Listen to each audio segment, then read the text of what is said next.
ہم نے سنا ہے کہ آپ کے والد گرامی وقار ملت حضرت علامہ جمال احمد قادری علیہ الرحمہ رئیس القلم حضرت علامہ ارشد القادری علیہ الرحمہ کے بہت خاص شاگرد تھے، اور رئیس القلم علامہ ارشد القادری کے حکم پر ہی آپ نوادہ ضلع تشریف لائے اور وہاں پر دین و سنیت کا خوب اچھا کام انجام دیا، اور ابھی بھی وہ قلعہ موجود ہے جس کے لے کر آپ نے تذکرہ فرمایا۔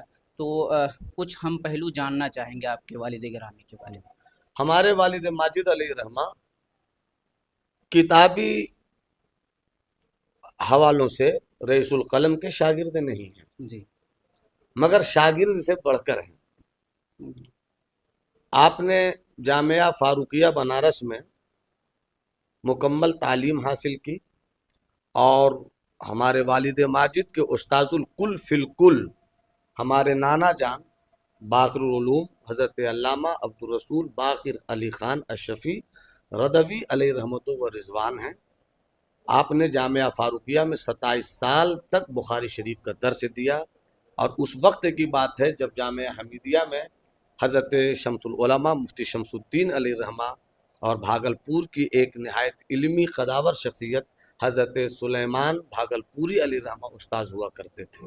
ہاں، وہاں سے چل کر آپ نے جب معاشرے کی عملی زندگی میں قدم رکھا، عملی زندگی کے ہر اٹھتے ہوئے طوفان کا سدباب کیسے بنا جائے، اور ہر مشن اہل سنت والجماعت سے جڑے ہوئے مشن کو کیسے آگے لے جایا جائے، اس تمام تر معاملات میں یقیناً رئیس القلم قائد اہل سنت علامہ ارشد القادری علیہ رحمہ کے شاگرد کی حیثیت سے بہت بافیض ثابت ہوئے۔ حضرت، آپ کیونکہ بہت مضبوط شاعری بھی کرتے ہیں، تو ہم یہ جاننا چاہیں گے کہ آپ نے شاعری کا آغاز کب کیا اور کیا وجہ بنی کہ آپ نے شاعری کا آغاز کیا؟ دیکھیے، شاعری تو اولاً کی نہیں جاتی ہے، ہو جی جاتی ہے۔ شعر می گویم بہ از آب حیات، من ندانم فاعلاتن فاعلات۔ شاعری یہ بھی علامۃ الاشرفیہ مبارک پور کی دین ہے، حضور حافظ ملت کی تربت اقدس کا فیضان ہے۔ اللہ اس عظیم دینی قلعے کو سلامت رکھے۔ آمین۔ وہاں یاد اشرفی منایا کرتے تھے ہم لوگ، آج بھی یاد اشرفی کا سلسلہ مجھے یقیناً امید ہے کہ دراز ہوگا۔ یاد اشرفی میں علامۃ الاشرفیہ مبارک پور کے وہ بچے جن کے اندر شعر گوئی کی کچھ صلاحیت تھی، وہ شعر کہتے تھے۔ کب شعر کہتے کہتے شاعر کا لیبل لگ گیا، یہ میں بھی نہیں بتا سکتا۔ خطابت کیونکہ آپ کئی سالوں سے کر رہے ہیں، تو ہم جاننا چاہیں گے کیسے آنا ہوا خطابت؟ باضابطہ خطابت کی دنیا میں نے تعلیم کے حصول کے بعد قدم رکھا۔ باضابطہ 2004 سے خطابت کے میدان میں آیا، اور یہ تو کچھ خاندانی لہو کا اثر بھی ہے کہ خطابت چل کر ودیت ہوئی ہے، اور ایک شوق بھی اپنا تھا کہ بہار جیسے مردم خور اور مردم خیز خطے میں اپنی حیثیت کو بچا کر جماعت اہل سنت کے مشن کو بڑھاتے ہوئے کس طرح کا لائحہ عمل بنایا جائے کہ گھر بھی سلامت رہے، سنیت کا مشن بھی سلامت رہے۔ تو مجھ جیسے مدارس سے فارغ ہونے والے بچوں کے لیے فوری طور پر اقتصادیات کو بہتر کرنے کی خاطر خطابت سے اچھا کوئی مشغلہ نہیں تھا۔ عموماً ہوتا یہ ہے کہ جوہلا میں بھی بہت مشہور ہے، یہ معقولہ کہ لیا جائے، بہت مشہور یہ ہے کہ 2-3 تقریر رٹی رٹائی خطبہ یاد کر لیتے ہیں، تو کیا یہ حادثہ آپ کے ساتھ بھی ہے یا پھر الحمدللہ مطالعہ وغیرہ کرتے رہتے ہیں؟ الحمدللہ ثم الحمدللہ، یہ سچ ہے کہ ان دنوں جلسوں کی مصروفیات کی بنیاد پر جی کتابوں کا ربط و ضبط جو ہونا چاہیے وہ نہیں ہو پاتا۔ البتہ اگر میری 18 سال 19 سال 15 سال یعنی جن دنوں خطابت کی دنیا میں مقبول ہو چکا تھا، اس دور سے اگر میری تقریر کا اندازہ لگایا جائے تو یہ ایک سچائی ہے، بزرگوں کا کرم ہے کہ میں نے زندگی میں آج تک کوئی تقریر رٹی نہیں، آج تک کوئی تقریر میں نے رٹی نہیں۔ ہاں، مطالعہ کیا، کچھ زبان، بزرگوں کا فیضان۔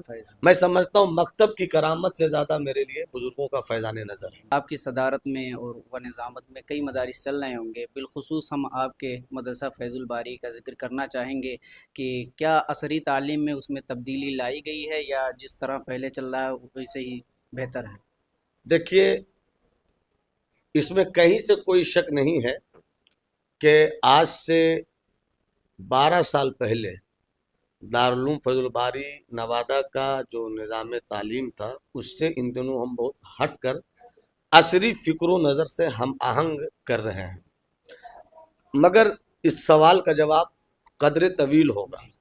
ہم صوبہ بہار سے آتے ہیں، صوبہ بہار میں بالخصوص نوادہ جو میرا ضلع ہے وہ غیر صنعتی نہایت کمزور علاقہ ہے، مگر وہاں کے مسلمانوں کے حوصلوں کو ہم سلام کرتے ہیں کہ غربت کی چادر اوڑھنے کے باوجود بھی دارالعلوم کے مشن کی ترویج و اشاعت کے لیے ہمیشہ گرم رضائی کا انتظام کرتے ہیں۔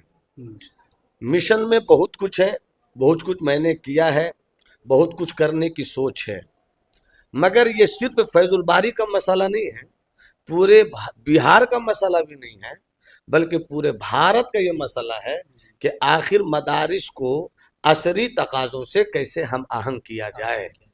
مگر یہ سوال جس قدر آسان ہے، اس سوال کا جواب عملی طور پر لانا یہ بڑا مشکل ہے۔ سوال عام طور پہ وہی لوگ کرتے ہیں جو مدرسے کی خاطر 2 کمرے کا انتظام نہیں کر پاتے۔ فیس بک کی سرزمین سے یہ سوال کرنا بڑا آسان ہے، مگر تصور کی دنیا میں ہم لال قلعہ کھڑا کر سکتے ہیں، مگر جب زمین پر اتر کر مشن کا کوئی قلعہ کھڑا کرنا چاہتے ہیں تو 10 اینٹوں کا انتظام بھی بہت مشکل سے ہوتا ہے۔ مشن جاری ہے، اللہ کرے ہم اس مشن کو پایۂ تکمیل تک پہنچانے میں ایک اہم رول ادا کر سکیں۔ آج کے دور میں نوجوان دین سے دور کیوں ہوتا چلا جا رہا ہے، اس کی وجہ کیا ہے؟ دیکھیے، غالباً اصغر گونڈوی صاحب کا شعر ہے، اور میرا خیال ہے کہ اس شعر کو سننا بھی چاہیے۔ برگشت رحمان سے کچھ بھول ہوئی ہے، برگشت رحمان سے کچھ بھول، اس دور کے انسان سے کچھ بھول ہوئی ہے، جس دور میں لٹ جائے فقیروں کی کمائی، اس عہد کے سلطان سے کچھ بھول ہوئی ہے۔ بڑا المیہ یہ ہے کہ ہمارے پاس مرکزیت کا عملی فقدان ہے۔ ہم لوگ چھوٹے چھوٹے لوگ ہیں، نوادہ ضلع میں آئیے، ہم اپنے حصے کا چراغ جلا رہے ہیں، بستی میں آپ ہیں، وہاں بھی کوئی اپنے حصے کا چراغ جلا رہا ہے، مگر جب تک اجتماعیت کو مرکزیت کا سہارا نہیں ملے گا اور جب تک اجتماعی صورت حال ہم نہیں پیدا کریں گے، شاید یہ سوال کرتے رہیں گے، جواب نہیں مل پائے گا۔ اس کی وجہ یہ ہے کہ 1-2 زخم نہیں، سارا بدن چھلنی ہے، درد بیچارہ پریشاں ہے کہاں سے اٹھے۔ باپ، ماں، دادا، دادی، نانا، نانی، استاذ، پیر، انجینئر، وکیل، لائر، ڈاکٹر، پروفیسر، مسلمانوں کا ہر طبقہ اس وقت ذمہ دار ہے کہ آخر ہماری جماعت، ہماری نوجوان نسلیں کیوں آوارگی کی طرف جا رہی ہیں۔ باپ ہونے کی حیثیت سے ذمہ داری نہیں نبھاتا، پیر ہونے کی حیثیت سے ذمہ داری نہیں نبھاتا، خطیب ہونے کی حیثیت سے ذمہ داری نہیں نبھاتا، الا ماشاءاللہ کچھ ایسے حضرات ہیں جن سے یہ چراغ عشق جل رہا ہے۔ ماشاءاللہ۔ کیا دین مشکل ہے یا ہم لوگوں نے خود مشکل بنا دیا ہے؟ دین کبھی مشکل نہیں رہا ہے، کیونکہ آج کل دیکھا جا رہا ہے جو سوشل میڈیا کا دور ہے اور زمانہ بہت ڈیولپ ہوا ہے، تو آج کا نوجوان یہ کہہ رہا ہے کہ دین بہت مشکل ہے، زمانے کے ساتھ وہ چل نہیں پا رہا ہے۔ دین مشکل نہیں ہے، ہم نے دین کو اپنے اوپر مشکل جانا ہے۔ اس سوال کا صرف ایک جواب میں دے سکتا ہوں کہ شاعر مشرق محمد اقبال صاحب مرحوم مغفور کی شاعری میں، وہ زمانے میں معزز تھے مسلمان ہو کر، آج ہم خار ہوئے تاریک قرآن ہو کر۔ سوشل میڈیا کے دور میں دین کی دعوت کا صحیح طریقہ کیا ہو سکتا ہے؟ دیکھیں، ہر دور میں چاہے وہ سوشل میڈیا ہو یا کوئی میڈیا ہو یا میڈیا نہیں ہو، مگر ہر دور میں کوئی نہ کوئی میڈیا رہی ہے۔ زبان مثبت ہو، لب و لہجے میں اعتدال ہو، وقتی تقاضوں سے ہم آہنگ گفتگو ہو۔ جس دور میں آپ جی رہے ہیں، جس معاشرے میں آپ جی رہے ہیں، جس ملک میں آپ جی رہے ہیں، اس ملک میں، اس معاشرے میں، اس سوسائٹی میں رہ کر ہم دین کی خدمت کس طور پر کر سکتے ہیں، اور اس دور میں اپنی بات کو آگے لے جانے کا اور بلغوا ولو انی آیا کے لیے کیا کیا ذرائع ہو سکتے ہیں، اس کا استعمال اگر آپ نہیں کریں گے تو آپ بہت پیچھے رہ جائیں گے۔ جی، دور حاضر میں جس قدر فتنے اٹھ رہے ہیں، اس دور میں خاموش رہنا بہتر ہے یا حق بولنا؟ نہیں، فتنہ جہاں ہے جی تو یہ ہماری فطرت نہیں ہے کہ فتنے کا سد باب نہیں کرے، ہم خاموش رہیں۔ ہاں، ہر کوئی اپنی اپنی جگہ سے فتنوں کے سد باب کا جو طریقہ ڈھونڈ رہا ہے، نقصان وہاں سے ہو رہا ہے۔ وجہ اس کی پھر وہی ہے کہ ہماری مرکزیت خاموش ہے، خاموش۔ ہمارا کوئی منصوبہ، کوئی لائحہ عمل نکل کر نہیں آ رہا ہے۔ بڑے بزرگوں کی متفقہ آواز پورے بھارت میں پھیلے اور اسی آواز کی خطوط پر ہمارے خطبہ، ہمارے پیران، ہمارے علماء، ہمارے شورا کا سفر ہو، انشاءاللہ العزیز ہمارے معاشرے کا سفر ہو تو بہتر نتیجہ نکل سکتا ہے۔ جی، پہلگام میں بھی چند دنوں پہلے یا چند مہینہ بھی نہیں گزرا ہے، وہاں پر حملہ ہوا اور نام پوچھ کر مارا گیا۔ تو جس قدر میڈیا نے ایک اہم رول ادا کیا ہے اس میں، تو جس قدر اسلام کو بدنام کرنے کی، مسلمان کو بدنام کرنے کی سازش رچائی گئی ہے، تو کیا ہمارا دین دہشت گردی کا پیغام دیتا ہے یا یہی سکھاتا ہے مسلمان؟ مذہب نہیں سکھاتا آپس میں پیر رکھنا، اب ہم بدل گئے یا ہندوستان ہمارا۔ اور کسی شاعر نے اسی میں ترمیم کے ساتھ کہا تھا، مذہب نہیں سکھاتا چیونٹی کی جان لینا، ایسا مگر مقدر یارب کہاں ہمارا۔ کوئی بھی مذہب جی آتنکواد کی تعلیم نہیں دیتا، اور بالخصوص اسلام۔ جی اسلام کا خود پیغام ہے اسلم تسلم، اسلام لاؤ سلامتی پاؤ۔ اسلام کا مطلب ہی ہے سلامتی دینا، امن دینا، سکون دینا، پیار دینا، محبت دینا۔ یہاں پر مختصر میں ایک بات میں کروں، مخدوم جہاں شیخ شرف الدین یحییٰ منیری علیہ رحمۃ و رضوان اپنی کتاب مکتوبات صدی کے ایک حصے میں لکھتے ہیں کہ حضرت مولا علی ایک راہ سے گزر رہے تھے، ایک چیونٹی ان کے پاؤں کے نیچے آ گئی، مری تو نہیں مگر چوٹ پہنچی، چیونٹی تڑپ رہی تھی۔ چیونٹی کی تڑپ دیکھ کر حضرت مولا علی تڑپنے لگے، بے چین رہے، رات سوئے، سرکار خواب میں آئے اور فرماتے ہیں کہ علی، رب نے تمہاری اس چوک کو اپنے کرم سے معاف کر دیا، اور تمہاری معافی جو ملی تمہیں، اس معافی کے پیچھے اس چیونٹی کا اہم رول ہے کہ وہ اس چیونٹی نے کبھی بھی خود کو ذکر الہی سے غافل نہیں کیا، اور اس چیونٹی نے کہا مولا علی کو اپنے کرم سے نواز دے کہ اس نے جان بوجھ کر ایسی بات نہیں کی بلکہ ہو گئی۔ تو جو مذہب چیونٹی کی جان لینے کی اجازت نہیں دیتا، وہ انسان کو مارنے کی اجازت کہاں سے دے گا؟ ہاں، پاکستان سے اگر آتنکواد اور دہشت گردی پھیل رہی ہے تو ہم بھارت کے لوگ اس دہشت گردی کے خلاف کل بھی لوہے کی دیوار تھے، آج بھی لوہے کی دیوار ہیں، اور پاکستان کو آتنکواد پھیلانے سے زیادہ بہتر ہے کہ اپنے ملک کی حالت دیکھیں۔ جس ملک کی حالت یہ ہے کہ قوم کا چنا ہوا وزیر اعظم جیل کی کالی کوٹری میں ہو، اس ملک کے تعلق سے آپ کیا محبت کی امید رکھ سکتے ہیں؟ پاکستان اسلام نہیں ہے جی اور اسلام پاکستان نہیں ہے۔ حضرت آگے چلتے ہیں، تھوڑا سا سلسلہ بڑھاتے ہیں۔ آپ نوادہ ضلع میں رہتے ہیں، تو وہاں پر قوم و ملت کی کیا خدمت کر رہے ہیں، کہ بالخصوص بچیاں جو ارتداد کی طرف جا رہی ہیں، ان کا کیا لاہ عمل آپ نے تیار کیا؟ دیکھیے، میری جو حیثیت ہے چھوٹی سی حیثیت، اس چھوٹی سی حیثیت کا دائرہ کار نوادہ ضلع ہے۔ جی وہاں کی سنیت کا تحفظ، وہاں کی ملت کا تحفظ اور مسلک و مذہب کے تشخصات کی حفاظت کی ذمہ داری کہیں نہ کہیں میرے اس کمزور کاندھے پر ہے، اور الحمدللہ ہم اپنی پوری جماعت علماء کے ساتھ اس مشن میں لگے ہوئے ہیں۔ دارالعلوم فیض الباری، اس کا چلانا، اس کا انتظام خود ایک بڑا کام ہے۔ میں نے جیب خاص سے، آج میں یہ پہلی بار کہہ رہا ہوں، میں نے کہیں کسی جلسے میں بھی یہ بات نہیں کہی، میں نے جیب خاص سے، چونکہ میں ایک ادارہ چلاتا ہوں، لوگوں کے جیب سے پیسے لیتا ہوں، اگر پھر میں ایک لڑکیوں کا ادارہ میں نے قائم کیا ہے 2 مہینے پہلے، اس کی اوپننگ بھی ہو گئی ہے، مگر میں نے کہیں اس کا چرچا نہیں کیا۔ وہ جیب خاص سے میں نے زمین خریدی اور جیب خاص سے میں نے ادارہ کھڑا کیا، جو ٹائل سے ماربل کی تمام سہولیات سے مزین ہے، اور میرا مقصد یہ ہے کہ لڑکیوں کا وہ ایک ایسا ادارہ بنے 3-4 سال کے اندر انشاءاللہ میرا ٹارگٹ ہے کہ ہماری بچیاں جب وہاں سے نکلیں تو صرف عالمہ بن کر نہیں نکلیں، بلکہ وہاں سے نکلیں تو ان کے لیے اور بھی راستے ہموار ہوں۔ اگر کوئی ڈاکٹر بننا چاہتا ہے، کوئی انجینئر بننا چاہتی ہے، کوئی بچیاں کوئی ڈاکٹر بننا چاہتی ہے، تو وہ ساری سہولیات کہاں سے دی جا سکے ہم اس کو دیں۔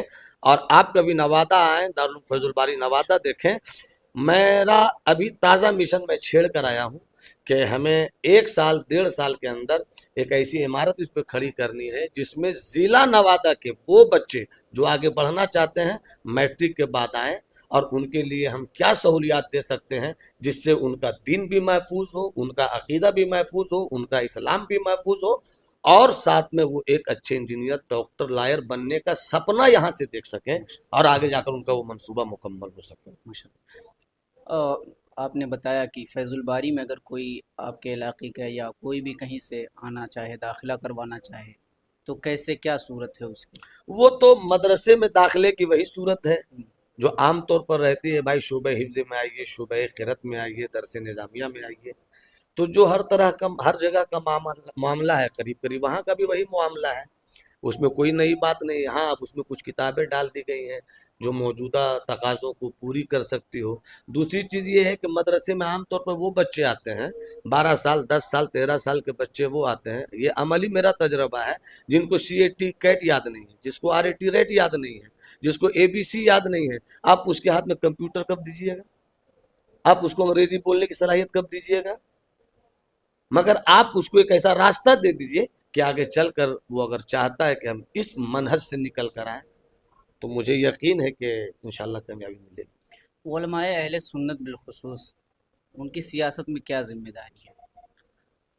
دیکھیں سیاست تو زندگی کا لازمہ ہے، آپ کھاتے ہیں یہ سیاست ہے، آپ پیتے ہیں یہ سیاست ہے، آپ ملک میں رہتے ہیں یہ سیاست ہے، آپ روڈ پہ چلتے ہیں یہ سیاست ہے، آپ کے گھر کا نالا ہے پانی کہاں گرے گا وہ بھی سیاست ہے، ہر چیز کا تعلق سیاست سے ہے۔ اور خود قرآن مقدس میں اللہ فرماتا ہے کنتم خیر امت اخرجت للناس تأمرون بالمعروف وتنہون عن المنکر، یعنی سیاست آپ کے پاس نہیں ہوگی، سیاسی بالادستی آپ کے پاس نہیں ہوگی تو آپ اپنی قوم کو، اپنے گھر کو، اپنے معاشرے کو کبھی آگے لے کر نہیں جا سکیں گے۔ مگر سیاست کے کسی بھی میدان میں رہیے، اپنے منہج سے سمجھوتا نہیں کیجیے، اپنے مسلک سے سمجھوتا نہیں کیجیے، اپنے دین سے سمجھوتا مت کیجیے۔ دور حاضر میں جس قدر دیکھ رہے ہیں آپ کی وقف بل پاس ہو گیا اور اسے چیلنج بھی دیا گیا، اور پھر اس کے بعد بھی معاملات ہماری طرف آتے ہوئے نظر نہیں آ رہے ہیں، تو اس وقت قوم مسلم بالخصوص ہندوستان کے مسلمان کیا کریں؟ یہ سوال مجھ سے ابھی کل پرسوں بھی کسی نے کیا تھا۔ جی دیکھیے یہ صرف وقف بل کا مسئلہ نہیں ہے، ہر آنے والے دنوں میں ایک نیا بل لا کر رکھا جائے گا، تو اس بل کو بند کرنے کے لیے ہمیں وسعت نظری کا دروازہ کھولنا ہوگا، جی ہمیں سر جوڑ کر بیٹھنا ہوگا، آپسی اختلاف رکھ کر بھی اتحاد کا ایک نقطہ ڈھونڈنا ہوگا۔ ڈھونڈنا ہوگا۔ جس طرح آج بھارت کی لڑائی پاکستان سے ہوئی تو سرحد پر ہم مسلک دیکھ کر بھی نہیں تھے، ہم مذہب دیکھ کر بھی نہیں تھے، ہم ہندو مسلم سکھ عیسائی دیکھ کر نہیں تھے، ہم بھارتیے تھے۔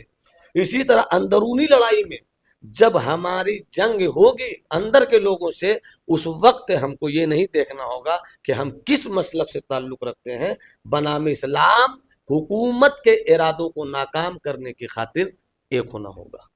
تو جیسے چھوٹے چھوٹے لوگ تو یہ سب اپنی خواہشات کا اظہار کر رہے ہیں، لیکن اس میں جو بڑے کردار ہیں، جو بڑے نام ہیں، بڑے چہرے ہیں، پیر صاحبان حضرات ہیں، جن کو بڑے منصب ملے ہیں، جن کی آواز پر لاکھوں لوگ قربان ہونے کے لیے تیار ہیں، وہ لوگ کیوں نہیں اس میں آ رہے ہیں؟ جن کو آپ لانے کی بات کر رہے ہیں، جو بڑے بڑے لوگ ہیں جن کو لانے کی بات کر رہے ہیں، لانے کا مطلب ہے کہ ایک ہونا، تو لانے والے تو وہی ہیں جن کو آپ لانا چاہ رہے ہیں، ان کو ہم تو نہیں لا پائیں گے نا۔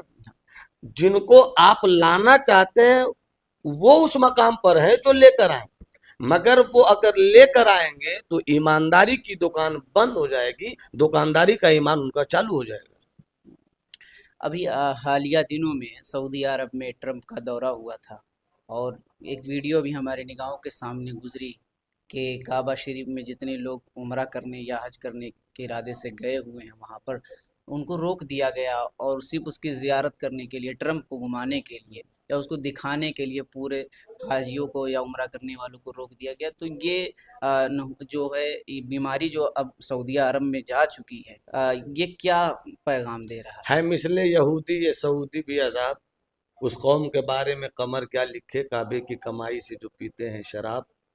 اہل سنت والجماعت کے علماء کی ہمیشہ یہی لڑائی تو رہی ہے، ہم نے تو ہمیشہ یہی جنگ کیا ہے۔ یہ سوال تو وہ، اس سوال کا جواب وہ لوگ دیں جو کعبے کی کمائی سے شراب پینے والوں سے اپنی دکانداری چلا رہے ہیں، اپنی مسجدیں بنا رہے ہیں، اپنے مدرسے بنا رہے ہیں۔ یہ جواب تو ان لوگوں کو دینا ہوگا جو آنکھ بند کر کے قصیدہ پڑھتے ہیں، جن کو آقا کے مزار کی عظمت توہین دکھتی ہے، مگر ٹرمپ کی تعظیم ان کو توہین نہیں دکھتی ہے۔ یہ تو جواب وہ لوگ دیں گے۔ ہم تو کل بھی یہی کہتے تھے، آج بھی میرا پیغام وہی ہے کہ میرا مسلک مسلک عشق ہے، اور جس مسلک عشق کی سچی ترجمانی مسلک اہل سنت والجماعت اور مسلک اعلیٰ حضرت کی طرف سے کی جا رہی ہے۔ انہیں جانا، انہیں ماننا، نہ رکھا غیر سے کام، للہ الحمد میں دنیا سے مسلمان گیا۔ ایک پہلو اور ہم جاننا چاہیں گے، کیونکہ آپ کے نام کے ساتھ جو ہے آپ نے بتایا کہ الجامعۃ الاشرفیہ سے آپ کی فراغت ہوئی ہے، تو مصباحی عموماً لوگ لکھتے ہیں، اور یہ ٹائٹل کافی مقبول بھی ہے کیونکہ حضور حافظ ملت سے نسبت بھی رکھتا ہے، تو آپ کیوں نہیں لکھتے ہیں مصباحی؟ مجھے فخر ہے کہ میں مصباحی ہوں۔ میں حضور حافظ ملت کے سینٹرل بلڈنگ کے گنبد سبز کے سائے میں بزرگوں سے کتاب پڑھ کر علم لینے والا ہوں۔ میرے اساتذہ کرام میں عظیم ترین شخصیت شارح بخاری حضرت علامہ مفتی شیخ الحق امجدی علیہ رحمۃ و رضوان کی ہے۔ آپ سے میں نے بخاری شریف کی آخری حدیث، اور کبھی کبھی کہیں کہیں پر کچھ بات سمجھ میں نہیں آئی تو حضرت سے کسب فیض کیا۔ محدث کبیر استاد الاساتذہ حضرت علامہ ضیاء المصطفیٰ صاحب مدد اللہ علیہ، محدث جلیل حضرت علامہ عبدالشکور صاحب مدد اللہ علیہ رحمۃ و رضوان، اور خیر الازکیاء مسلک اعلیٰ حضرت کا خاموش انقلابی نقیب حضرت علامہ احمد مصباحی صاحب، سراج الفوقہ حضرت علامہ مفتی نظام الدین صاحب۔ میں نے ان جیسے بزرگوں کی بارگاہ سے علم و فضل کے حصول میں ادباً جوتیاں سیدھی کی ہیں، اس لیے مصباحی ہونا تو فخر کا کام ہے۔ البتہ میں اس لیے نہیں لکھتا ہوں، ایسا نہیں کہ نہیں لکھتا ہوں، نام ہی اتنا بڑا ہو گیا ہے فائق لگنے کے بعد کہ کہاں کہاں تک پہنچا جائے۔ رضوی میں نہیں لکھتا ہوں، جبکہ میں سر سے پاؤں تک رضوی ہوں، سراپا رضوی ہوں۔ میں سرکار تعاوشریہ کی بارگاہ کا بندے بیدام ہوں۔ رضوی بھی میں نہیں لکھتا، نام کی لمبے ہو جانے کی وجہ سے۔ الجمالی والد ماجد طرف نسبت ہے۔ اگر کوئی لکھنا چاہے اور اشتہار میں اتنی جگہ ہو تو میرے نام کے ساتھ کوئی لقب نہ دے، مگر مصباحی لگا دے، رضوی لگا دے، تو یہ میرے لیے اعزاز کی بات ہے۔ اور آپ کا نام نعمان اختر فائق الجمالی، جی، تو اس میں قلبی نام کیا ہے اور پیدائشی نام کس طرح یہ نام؟ نعمان اختر جمالی یہ مکمل نام ہے۔ جی، فائق جب سے میں نے شاعری کی ابتدا کی تو تب سے فائق ہو گئے، تو فائق الجمالی میں چلے گا، ظاہر ہے فائق الجمالی الرضوی المصباحی تو بات بہت طویل ہو جاتی ہے۔ شاعری کی بات آئی تو جو نئے شعراء حضرات ہیں جو ابھی شاعری میں شغف رکھتے ہیں، ان کو کیا پیغام دینا چاہیں گے؟ دیکھیں، شاعری دل کی طمانینت اور روح کی جلا کے لیے کیجیے، آقا جان رحمت کی مدح کیجیے، روایت بھی برقرار ہو، درایت بھی نکل کر آئے، اور روایت اور درایت کے بیچ جو نعتیہ شاعری کا اصل محور ہے عشق رسول، وہ کبھی نہیں چھوٹنے پائے۔ اگر ان سب چیزوں کے ساتھ آپ ہیں، وزن میں کمی بھی آ جائے تھوڑی دیر کے لیے، فکر میں سکم بھی آ جائے، لفظوں کی بندش کمزور ہو جائے، تراکیب میں کمی ہو جائے، کوئی فرق نہیں پڑتا، چونکہ ہم نے اپنے آقا کی بارگاہ میں جو کہنا تھا کہہ دیا۔ جی، چلتے چلتے خواہش بھی ہے، اور ناظرین ہمارے وہ ایک دو شعر آپ خیال آیا تو کیا ہوگا اس کے؟ آپ کا حکم ہے میں پڑھ دیتا ہوں، اور عریضہ ہے اب آپ کی خواہش جی کا لحاظ بھی رکھنا چاہیے.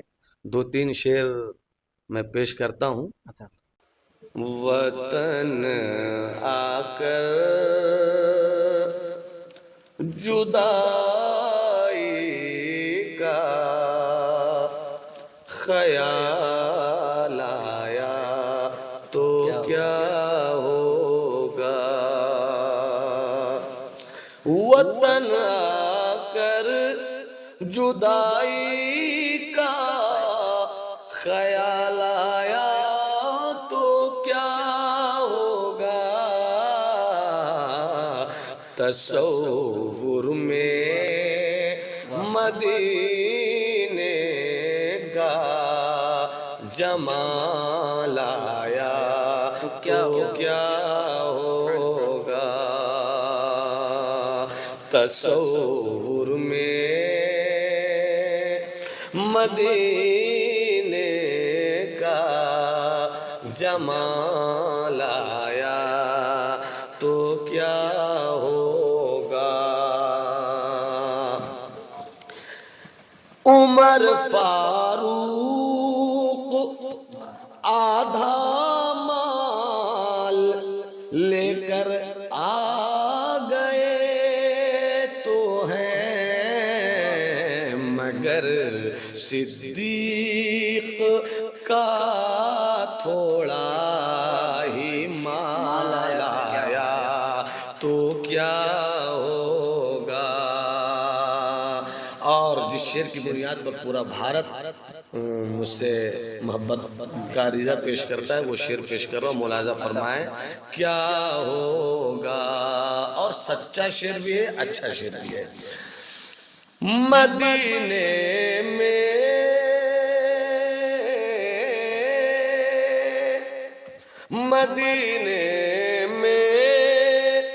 پہنچ کر یاد جنت کی نہیں آئی، اگر جنت میں طیبہ کا خیال آیا تو کیا ہوگا.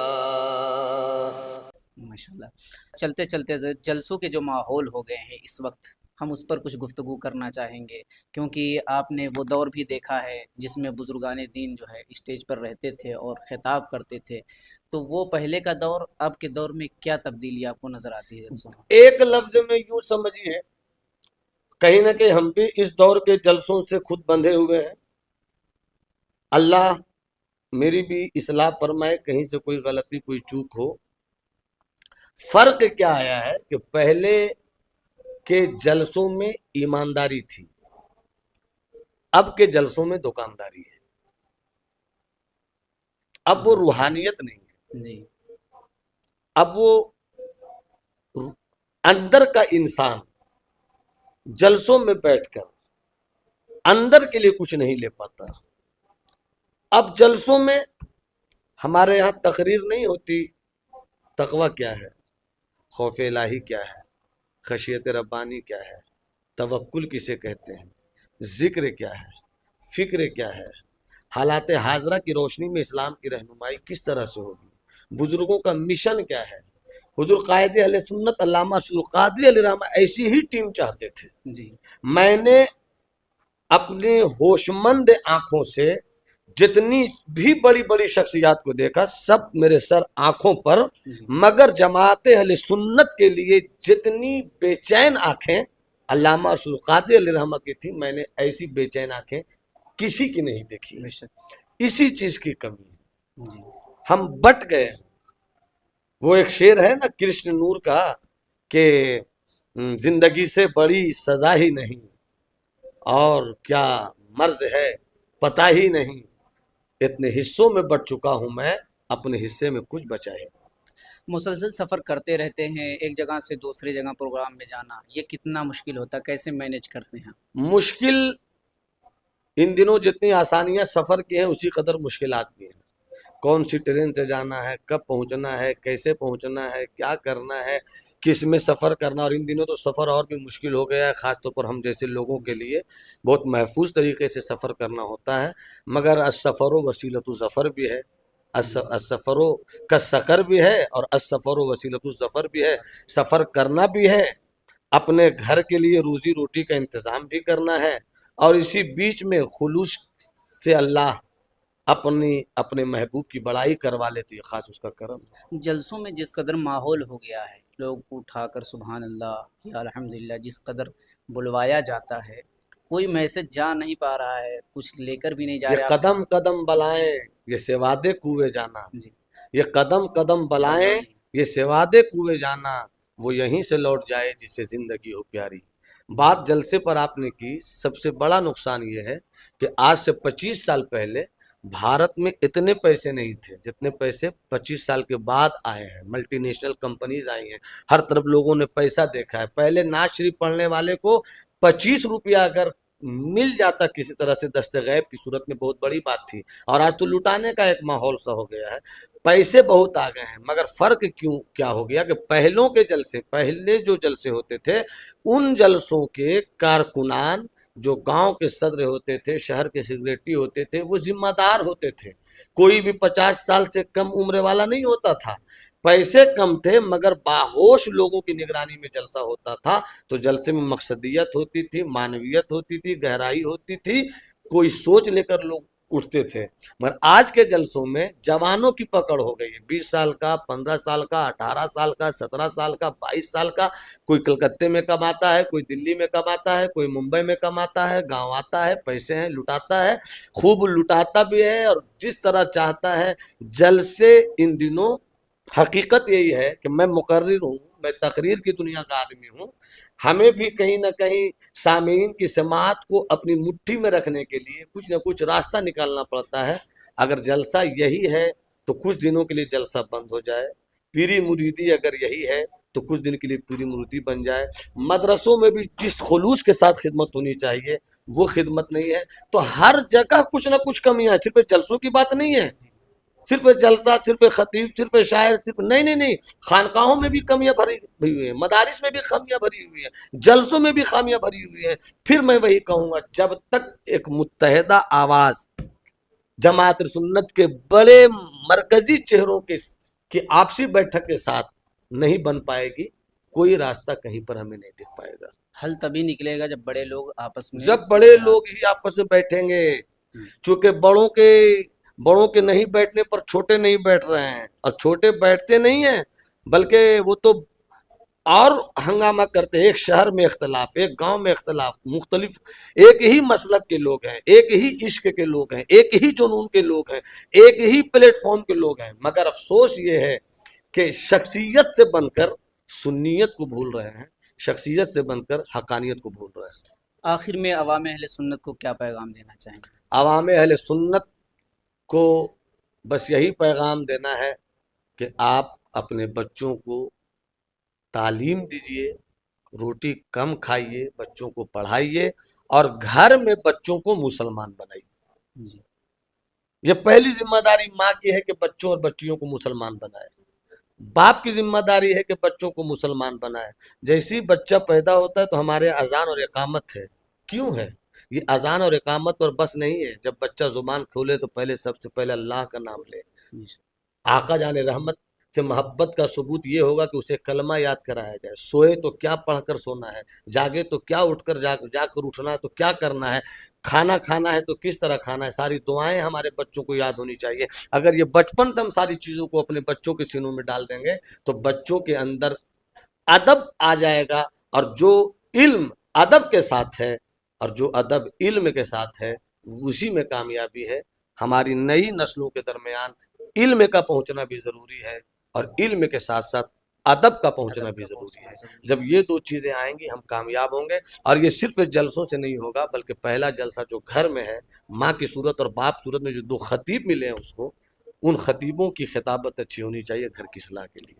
چلتے چلتے دو ٹوک میں آپ کا جواب چاہوں گا. جو تاریخیں آپ لیتے ہیں تو کیا بڑی تاریخ ملنے کے بعد وہ تاریخ کینسل کر دیتے ہیں یا اسی تاریخ پر میں جاتے جس تاریخ کو لیتا ہوں اسی پر قائم رہتا ہوں. ہیں؟ جی اور دوسری صورت میری کیا ہوتی ہے کہ جس جلسے میں بڑے نام ہوتے ہیں میں ان جلسوں سے پرہیز کرتا ہوں.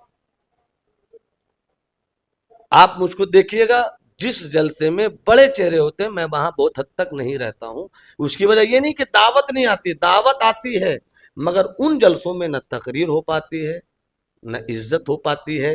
پوری کمیٹی بس ایک محترم شخصیت کے ارد گرد طواف کرتی ہے، باقی کون کہاں ہے کیا ہے نہیں ہے، وہ جائے گا نہیں جائے گا، بیٹھے گا کہاں بیٹھے گا، کچھ نہیں. کمیٹی والوں کو اس سے مطلب ہوتا ہے. اس لیے میں بہت ادب کے ساتھ اپنی راہ الگ نکال لیتا ہوں. میں خالی نہیں ہوں، میری مصروفیت الگ ہے، یہ کہہ کر میں نکل جاتا ہوں. چونکہ بڑی شخصیتوں کا احترام مجھ کو میرے بزرگوں نے سکھلایا ہے، جی. تو وہ احترام بھی برقرار رہے اور میں اپنے مشن کے ساتھ بھی لگا رہا.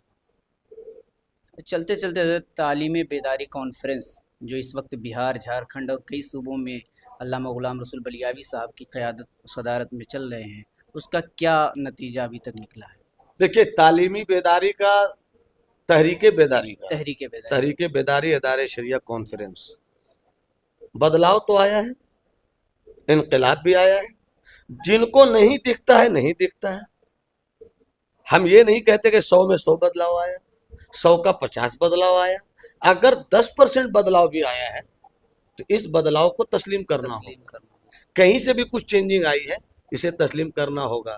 یہ واحد مرکزی ادارہ شریعہ پٹنہ ہے پورے بھارت میں جہاں سے اس طرح کا مشن اور اس طرح کی آواز اٹھتی ہے.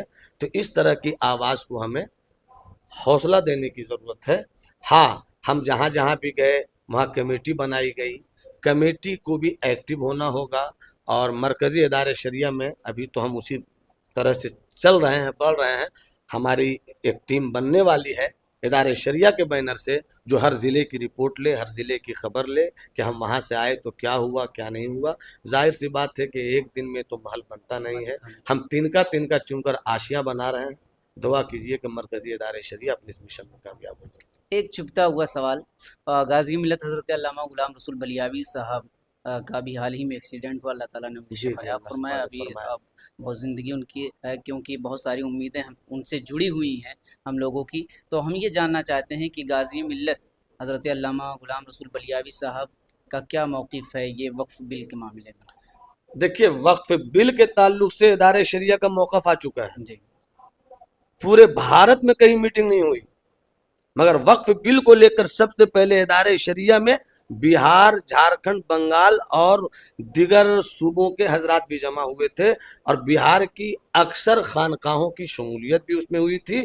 ادارے شریعہ سے جو میرا موقف ہے وہ کلیئر ہے. حقیقت یہ ہے کہ وقف بل کو ہمیں سمجھنے کی ضرورت ہے اور ہم حکومت کے اس فیصلے سے کل بھی ناراض تھے، آج بھی ناراض ہیں.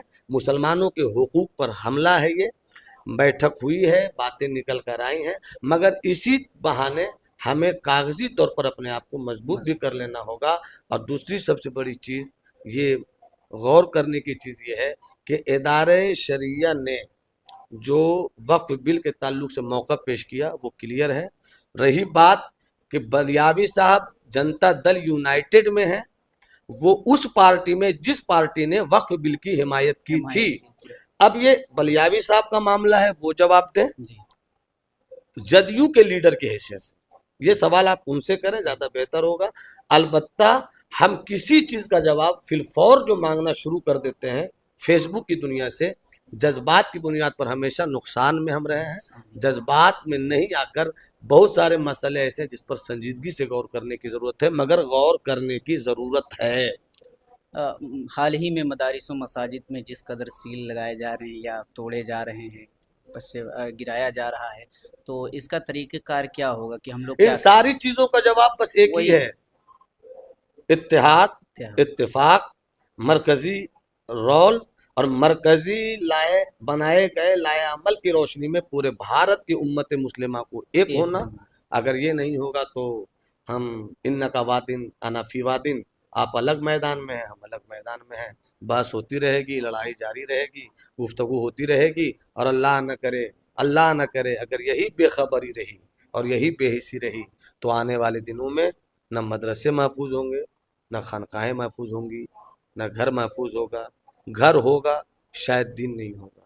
گھر ہوگا، شاید اسلام نہیں ہوگا، یہ ہماری تاریخ کہتی ہے. لیکن مجھے امید ہے کہ ہم بھارت سے کوئی چراغ عشق کا ایسا جلائیں گے کہیں سے جس کی روشنی میں ہم ان ظلمتوں کا خاتمہ کر سکیں. آخر میں ہمارے اس پوڈ کاسٹ کے بارے میں کیا ارشاد فرمائیں گے؟ آپ رہبر بستوی صاحب ہیں، نام ہی سے ظاہر ہے کہ آپ رہبر ہیں، اور بستی کی سرزمین مذہبی دنیا میں کوئی چھپی ہوئی سرزمین نہیں ہے.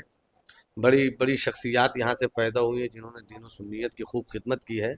آپ نے عصریات اور ماڈرن ایج کو مد نظر رکھتے ہوئے جو ایک نیا لائحہ عمل تیار کیا ہے، اس لائحہ عمل میں مزید در مزید کی گنجائش کو ڈھونڈتے ہوئے اپنے مشن کے ساتھ آگے بڑھتے رہیں. گاہے گاہے اس طرح کی باتیں ہوتی ہیں، آپ کا انٹرویو سامنے آتا ہے. اب ضرورت یہ ہے کہ انٹرویو سے ہٹ کر بھی آپ مستند اور معتبر شخصیات کا انتخاب فرمائیں. کسی ایک موضوع پر ان سے آپ بغیر انٹرویو لیے 2 جملوں میں ان سے بات کریں، اور آپ اس سلسلے میں کیا کہنا چاہتے ہیں یہ آپ کی گفتگو کا موضوع ہے. اس موضوع پر آپ گفتگو کریں، کیا لائحہ عمل ہو سکتا ہے اس پر بات کریں. انشاءاللہ العزیز زمین اگرچہ بنجر ہو بھی مگر محنت کریں گے تو لالو گل ہم وہاں سے کھلا دیں گے انشاءاللہ. حضرت آپ سے بات کر کے بہت اچھا لگا، آپ نے اپنا قیمتی وقت عنایت ایک فرمایا. بات میں کہنا چاہوں گا رہبر صاحب جی کہ ہر بات میں علماء کو نشانہ بنانا، ہر بات میں اسٹیج کو نشانہ بنانا، ہر بات پر پیران اعظام کو نشانہ بنانا، ہر بات پر بڑے بڑے مراکز کو نشانہ بنانا. ہم تعمیری فکر و نظر کے ساتھ اپنی بات رکھیں گے، تخریبی ذہن کے ساتھ اپنی بات رکھنے کے قائل نہیں ہیں. نمبر 1. نمبر 2 یہ ہے کہ ہر خانقاہ کا ہر پیر ایک الگ ذہن کا مالک ہے. جی کوئی تحریر کی دنیا کا مالک ہے، کوئی تصنیف کی دنیا کا مالک ہے، کوئی تقریر کی دنیا کا مالک ہے، کوئی منصوبہ بنانے کا مالک ہے. تو ہر کسی کو مل کر جو جس منہج پر ہے اس منہج کے ساتھ اتفاق کے ساتھ کام کرے. بس ہم لوگ چھوٹے چھوٹے مولوی حضرات اس دن کے انتظار میں ہے کہ کب میرا رہنما حکم صادر کرے. ہم اس حکم کے خطوط پر چلنے کو تیار ہیں. حضرت آپ کا بہت شکریہ کہ آپ نے اپنا قیمتی وقت عنایت فرمایا. ناظرین اکرام، آپ انٹرویو سماعت کر رہے تھے خطیب الہند حضرت علامہ نعمان اختر پائق الجمالی مصباحی رضوی کا. ناظرین اکرام، بہت اچھی اچھی باتیں حضرت نے بتائی، اور ایک بات جو سچ میں یہ حقیقت ہے کہ حضور حافظ ملت کا قول بھی ہے، اختلاف موت ہے، اتحاد زندگی ہے.